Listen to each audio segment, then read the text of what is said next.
વર્ષ 2030માં યોજાનારી કોમનવેલ્થ ગેમ્સના યજમાન તરીકે પસંદગી પામ્યા બાદ પ્રથમવાર કોમનવેલ્થ સ્પોર્ટ્સની ઉચ્ચસ્તરીય ટીમ ગુજરાતની મુલાકાતે છે. અમદાવાદમાં 2030થી CWG યોજાવાની સત્તાવાર જાહેરાત બાદ તૈયારીઓએ વેગ પકડ્યો છે.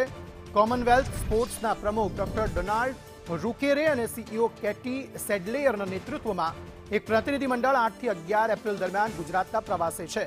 આ ટીમ ઇન્ડિયન ઓલિમ્પિક એસોસિએશનના પદાધિકારીઓ સાથે મળીને સરદાર પટેલ સ્પોર્ટ્સ એન્ક્લેવ, નરેન્દ્ર મોદી સ્ટેડિયમ અને અન્ય રમતગમતના સ્થળોનું બારીકાઈથી નિરીક્ષણ કરશે. પ્રતિક જાદવ આ અંગે વધુ માહિતી આપી રહ્યા છે. જી પ્રતિક.